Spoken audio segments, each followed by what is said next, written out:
le Togo qui a rejoint le lot de ces pays pour lesquels le visa n'est plus une nécessité pour entrer sur le sol, notamment sur le continent africain. Est-ce qu'il s'agit là d'un véritable élan au plan continental lorsque vous le regardez? Oui, parce que vous dites qu'il y a déjà une longue liste.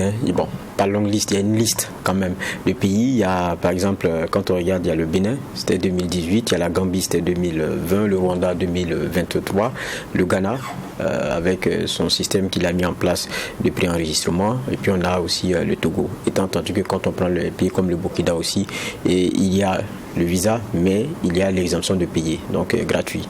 Et donc il y a certains pays qui ont, on va dire, installé des modèles qui sont un peu différents. Pour certains, où c'est la suppression carrément à 100%, où c'est dit vous vous présentez avec un document et puis cela passe, ou bien pour d'autres aussi, il y a des éléments à faire en ligne au moins 24 heures avant, et il y a certains pays même où il faut toujours payer, mais ce n'est pas forcément un visa, mais ça a une autre appellation qui donc permet de voyager pour l'Africain qui se retrouve dans ces pays-là. Donc ce sont des modèles un peu différents, et c'est vrai, quand on regarde, on n'atteint pas encore la dizaine de pays sur les 54, donc on ne peut pas parler d'une longue liste, mais on peut au moins parler d'une bonne dynamique qui est quand même enclenchée, et à laquelle beaucoup de pays commencent à adhérer et ont des oreilles assez attentives à cela. Quand on regarde, c'est tout de même un acte fort posé par le président du Conseil togolais, qui continue aussi de s'inscrire dans une certaine logique de panafricanisme et d'intérêt pour les populations africaines. Est-ce que ce type de décision pourrait être suivi notamment par d'autres pays? Vous l'avez relevé, on n'est pas encore à la dizaine de pays qui sont dans ce type de gestion. Bon, il faut comprendre aussi que derrière, il y a beaucoup d'enjeux. Il y a beaucoup d'enjeux, il y a des éléments peut-être qui rendent certains pays un peu plus craintifs au regard peut-être de la pression qu'ils ont déjà à leurs frontières, parce que tous les pays ne sont pas forcément logés à la même enseigne pour ce qui est la question de la volonté d'immigration sur son sol. Donc il y a la question de la maîtrise. Quand vous prenez par exemple le cas du Burkina, il y a quand même un process, ça veut dire que c'est gratuit, mais il y a toujours un visa.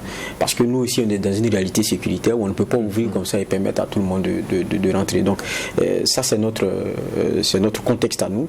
Les autres ont leur contexte aussi. Quelquefois, si ce n'est pas sécuritaire, c'est économique, mais dans tous les cas, il y a toujours un besoin de maîtrise d'abord des flux qu'il y aura, et c'est en bonne intelligence maintenant que les décisions se prennent. Donc c'est un peu difficile de faire le jugement comme ça, mais je pense que c'est une dynamique pour moi qui est irréversible, parce que regardez, l'Union africaine, lorsqu'elle en parlait, je pense que c'était depuis 2013 avec un objectif 2018 pour une adhésion plus large de la plupart des pays. 2018, c'est lorsque le Bénin d'ailleurs y entre. Donc vous comprenez que le cercle est encore très fermé. Donc ça veut dire que la dynamique n'a pas eu forcément l'écho qu'il devrait avoir, étant entendu aussi qu'on peut se poser la question des dynamiques de l'Union africaine. Est-ce que au-delà du vœu pieux, on a vraiment un déroulement qui soit assez intéressant, de sorte à convaincre? Peut-être c'est un peu ça la problématique. Vous avez d'autres enjeux comme la ZLECAf qui intègrent ces éléments d'une certaine façon, parce que comment est-ce que les décideurs, les hommes d'affaires et autres peuvent être efficaces s'ils n'ont pas cette facilité de déplacement, cette latitude, cette fluidité de pouvoir aller où ils veulent un peu sur le continent pour regarder, apporter des affaires et apporter ce qui est possible. Donc quand on est dans cette dynamique-là, je pense qu'il y a beaucoup d'autres implications, mais c'est comme j'ai dit, il y a des contextes qui sont différents selon les zones, et qui fait que quelquefois ça prendra peut-être un peu plus de temps, mais je pense qu'on parviendra à y arriver. Vous venez de le relever, quand on scrute dans le fond une telle décision, on se rend compte qu'elle entre un peu dans le cadre de la zone, justement la dynamique de la zone de libre-échange continentale africaine, la ZLECAf. Et quand on regarde la ZLECAf, on se demandait, mais est-ce qu'elle avance concrètement? Oui, elle avance selon son pas. Et on a quelquefois on a quelquefois des avancées, étant entendu que, vous savez, on ne se met pas ensemble et on descend les barrières comme ça. Il faut un minimum de convergence, qui sont aussi des obligations pour adhérer de façon aussi forte à cet espace-là et de façon aussi équitable. Et je pense que ça, c'est des éléments qui sont importants. Et ça ne se fait pas d'un coup de baguette magique, parce que c'est des éléments structurels profonds et qui demandent quelquefois des efforts sur des temps non courts ni moyens, mais assez longs. Et il y a une indulgence peut-être à avoir, mais je pense que le plus important, c'est la vision. Et puis, quelquefois aussi, de ne pas se retrouver dans la situation d'être trop pressé. Parce qu'on a tellement fait des choses ici avec, à un moment donné, des plans qui nous ont été appliqués. On s'est dit, bon, faites comme ça, dans 2 ans, 3 ans, voilà ce qui va arriver et tout. Et puis après, on a compris que ce sont des camisoles de force parce que ce n'était pas adapté à nos réalités. Je crois que l'Afrique doit comprendre qu'il n'y a pas d'illusion théologique, il y a à tracer son chemin soi-même, il y a une construction à faire avec ce que nous sommes et par ce que nous sommes. Et c'est comme ça qu'on parvient petit à petit à avoir des socles sérieux et qui soient vraiment ceux-là qui durent dans le temps. Et même la ZLECAf, je dis avec les objectifs, c'est petit à petit que chacun arrive à converger avec ce que cela demande en termes sur le plan économique et sur un certain nombre d'indicateurs. Et lorsqu'on y est, il y a des éléments qui viennent d'eux-mêmes. Parce que aller à un regroupement avec des disparités profondes, ce n'est jamais forcément bon. Ça crée une polarisation en interne et ça dessert certains États pour enrichir et agrandir d'autres. Et ça risque de créer d'autres choses qu'on aura du mal à régler. Donc je pense que chacun prend son temps et c'est pour moi le plus important. Mais pour revenir peut-être au centre du sujet qui est le nôtre, oui, c'est vrai que la libre circulation, pas la libre circulation, c'est-à-dire que oui, ça, parce que ça participe à la libre circulation, la question de ces visas-là qui sont levés, ça aide parce que vous ne pouvez pas comprendre combien c'est difficile la question de la pression administrative. Se dire, bon, quelles sont les formalités, je vais aller voir ceci et cela, quelles sont les formalités pour moi en tant que peut-être entrepreneur africain ou quoi que ce soit, ou bien citoyen lambda. Vous savez, les besoins d'affaires, les intérêts qu'on a sur les quelques plans que ce soit, je suis un homme culturel ou quoi, je trouve quelque chose d'intérêt parce qu'on est dans un monde aujourd'hui qui s'est intégré, presque globalisé avec les outils qui cassent les barrières, les médias sociaux sur lesquels nous sommes et tout, ça casse presque toutes les barrières. Ce matin, vous vous réveillez, vous regardez, vous êtes peut-être un homme d'intérêt culturel, vous êtes dans l'art, vous avez des productions, vous réveillez un matin, vous voyez des productions similaires aux vôtres ou bien un peu plus enrichies sur lesquelles vous avez envie de faire un genre de travail et puis avoir un genre de connexion. Et vous regardez, ça se trouve par exemple au Rwanda, je prends un exemple simple, ça se trouve dans un pays par exemple où il n'y a pas d'exemption de visa. Si vous voulez vraiment y aller, c'est-à-dire la question administrative devient pour vous une limite presque objective. Et c'est un élément donc à surmonter. Quand ces éléments-là sont levés, ça facilite donc, je vais dire, ça facilite la circulation, quelquefois de ce qu'on a comme crème. Et c'est comme ça qu'on arrive à s'en sortir. Mais même au-delà de ça, bon, je pense qu'il y a un problème plus profond. Que cela pose. Quand on regarde nos frontières là, c'est pas nous qui sommes assis, nous ne sommes pas assis pour gérer la question de nos frontières. On sait, c'est 1884-1885 que les grandes puissances d'alors là s'asseyent et puis balkanisent et font des tracés comme ils veulent. On n'était pas là-bas, on en a hérité. Je pense que la lutte même pour lever ces barrières-là doit commencer depuis l'injustice de l'imposition de cela. Pour l'Africain même à qui cela vient, comme ça un jour, un matin, sans qu'il ne s'en rende compte. Mais comment est-ce que, plus de 100 ans après, c'est nous qui sommes, en fait, c'est-à-dire on se positionne en héritier de ce qu'on n'a pas choisi. On se positionne même en défenseur zélé de ce qui nous a divisés ou nous a séparés. C'est un peu aberrant. Et aujourd'hui, on est dans le zèle de la protection de ces espaces auxquels on n'a pas participé à la balkanisation ou à la décision de l'effritement. C'est un peu aberrant. Bien au contraire, après les indépendances, je pense que la dynamique devrait être même la levée de ces frontières-là. Parce qu'on a de tout temps su que c'est un frein. Et donc, quand on est déjà dans cette façon de voir les choses, ça devrait, pour moi, être, comment dire cela, ça devrait être plus facile à comprendre. Parce que je ne comprends pas comment est-ce qu'on peut autant mettre de haine, de détermination, de l'investissement à, de façon zélée, garder quelque chose qui n'est même pas notre héritage, vrai. Parce que c'est quelqu'un d'autre qui a décidé, il est parti. Il est encore là d'une certaine façon, mais même dans le combat dans lequel on est en train de mener, d'une certaine façon, c'est l'affirmation on va dire du dynamique auto-centrée décidée par nous-mêmes, par aussi de ces éléments-là. De se dire qu'à un moment donné, il faut qu'on se parle entre nous. Quand on dit on est tous frères, on devrait comprendre que celui-ci pourrait venir ici sans que ça pose des problèmes. Mais, j'ai dit encore, il y a des enjeux qui sont derrière, qui font qu'on peut le faire, mais il faut savoir y aller. Quand vous prenez le cas du Togo, je pense que quand vous venez, c'est 30 jours. En gros, si vous avez la visite, c'est 30 jours sur 30 jours. Et pour l'exemption de visa que vous avez, mais vous avez l'obligation sur une plateforme de vous inscrire 24 heures avant.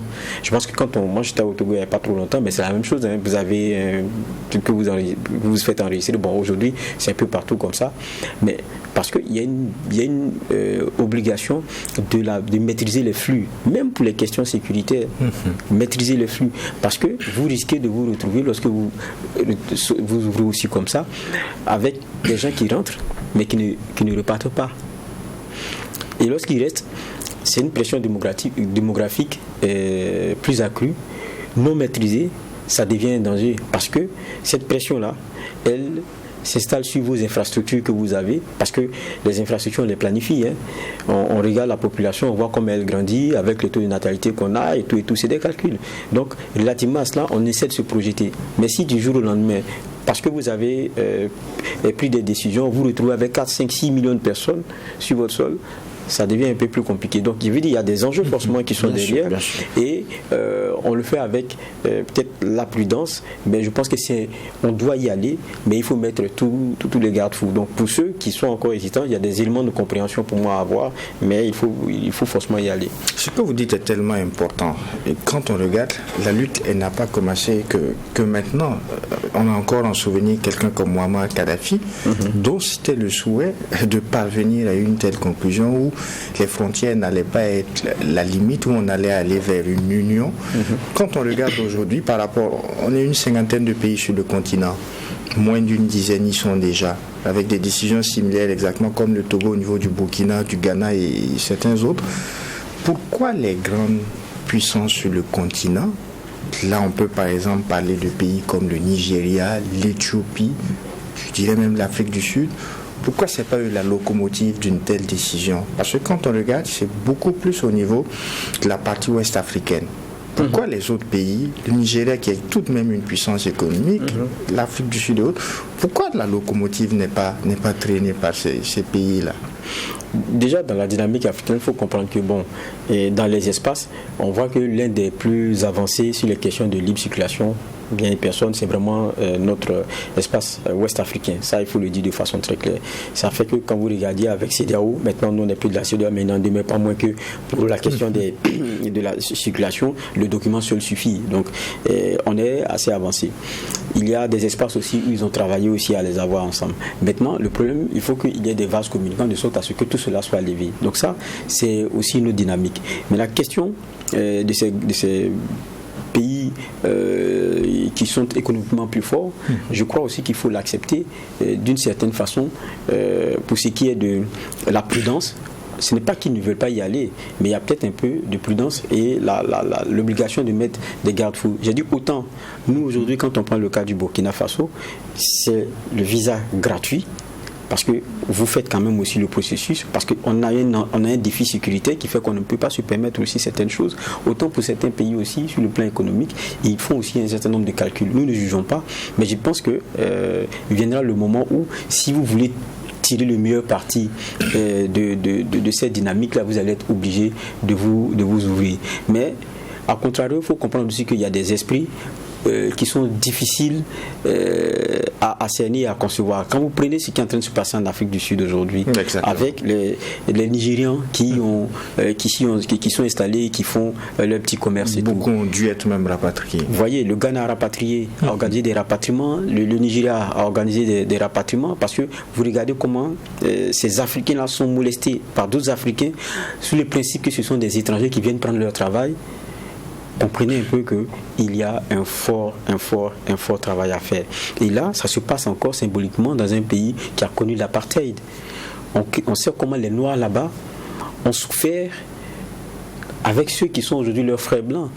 Mais dans cette souffrance-là, c'est le monde, et particulièrement celui noir africain, qui a soutenu. Et le Nigeria, qu'ils étaient en train dont les enfants étaient en train d'être molestés ainsi, c'est même ce Nigeria-là qui a aidé l'ANC à un moment donné et a hébergé certaines de ces figures de proue, et a même donné des passeports à certains de l'ANC pour qu'ils puissent voyager pour la cause de lutte contre l'apartheid.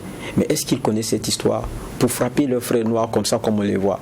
Donc on est très loin de la question même du non-visa, parce que l'étranger, le noir qui est son frère, regardez comment il est traité. Donc ça veut dire qu'il y a un gros problème. Il y a un travail de fond,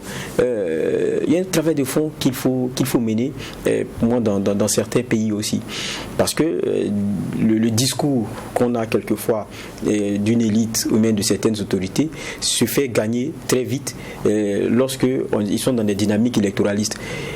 Parce qu'ils sont aussi dans cette projection-là très souvent. Et ils sont obligés quelquefois de faire les choses selon les bases électorales qu'ils ont. Quand on prend le cas par exemple de l'Afrique du Sud, dans le contexte déjà de violence contre ces étrangers et autres, ces frères africains qu'ils ont sur leur sol, mais écoutez ce qui s'est passé. Il y a une loi plus dure sur la migration qui a été prise pendant ce moment-là. Et les autorités sud-africaines refusent d'employer le mot xénophobie sur ce qui est en train de se passer. Alors que c'est de la xénophobie, c'est même de l'africophobie. Mais quand on est devant ce type de déni et qu'après on vient prêcher les discours du panafricanisme, je pense qu'on est dans une dichotomie profonde. Au risque de s'attarder beaucoup sur ce sujet, je pose deux questions à la fois. Parce que quand on prend le cas de l'Afrique du Sud que vous évoquez, est-ce que la solution n'allait pas pouvoir venir de notre instance, l'Union africaine? Lorsqu'on passait de l'Organisation de l'Unité africaine à l'Union africaine, on voyait déjà l'intégration des peuples, la libre circulation et tout. Pourquoi faut-il que ce soit individuellement que des pays s'organisent à porter la locomotive et aller vers une telle intégration? Et puis vous avez relevé un aspect qui pour moi est très important, c'est le volet sécuritaire. Et je prends deux exemples. Quand on regarde ce qui s'est passé aux premières heures au Niger avec un pays frontalier qu'est le Bénin, quand on regarde ce qui s'est passé, ce qui se passe toujours entre le Mali et l'Algérie, la question, mais la libre circulation des biens et des personnes, l'ouverture des barrières au plan frontalier, comment on y accède? Est-ce que, entre guillemets, il n'y a pas de ces barrières que l'on nous fixe même au plan géopolitique, sur le plan diplomatique, étant donné les intérêts économiques de part et d'autre? Pourquoi le silence au niveau de l'Union africaine? Bon, moi, souvent, quand on parle de nos rassemblements, moi, je suis un peu gêné, parce qu'une union, elle est forte de ses membres.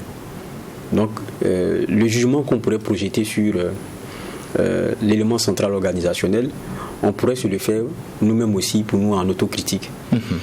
On dit souvent que bon, c'est un genre d'instrument, un manchon aux mains, notamment même des Européens et autres, qui sont le financier, le bras financier majeur. Mais ils sont le bras financier parce que nous ne payons pas nos cotisations.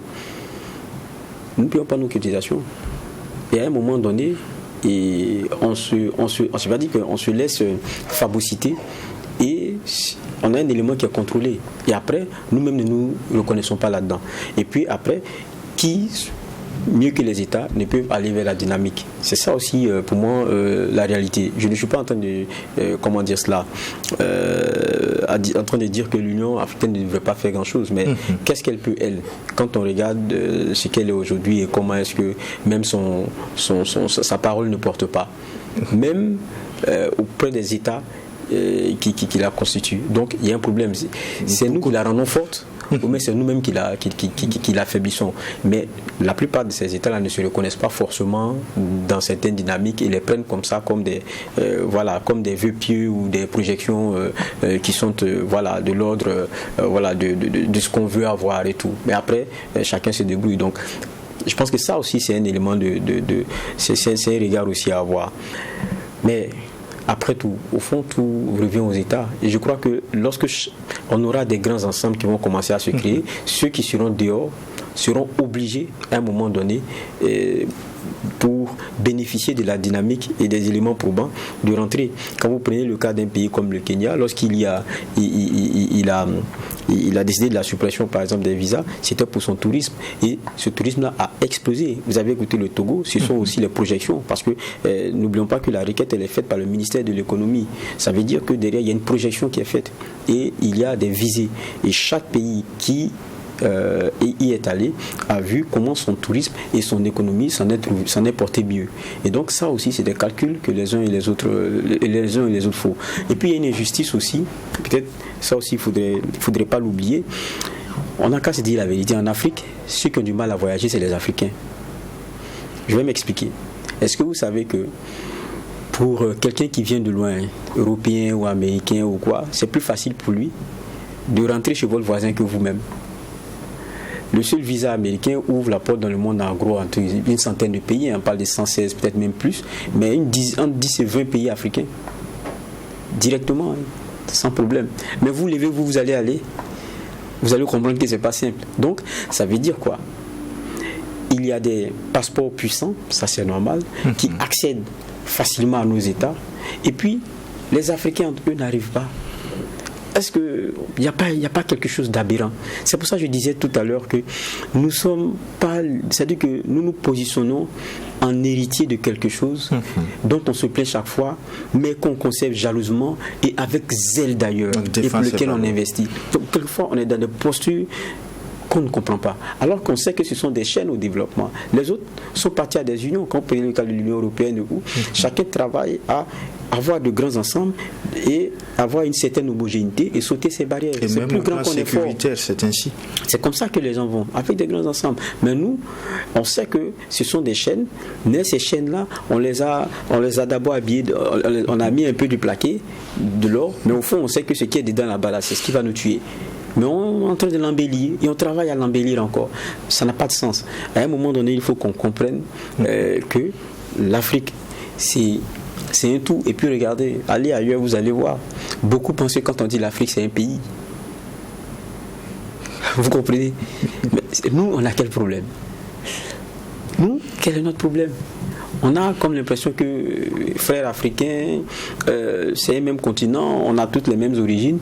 C'est quelque chose de l'esprit. Dans les faits, ça ne transparaît pas. Et je dis, quand vous reprenez le cas de ce qui se passe en Afrique du Sud, vous comprenez. Maintenant, en même temps, je dis, pour ça, il y a beaucoup d'efforts à faire. Pour certains, à pouvoir arranger les choses, à pouvoir se mettre dans des dispositions. Et puis, pour la plupart des États aussi, à être correct entre eux.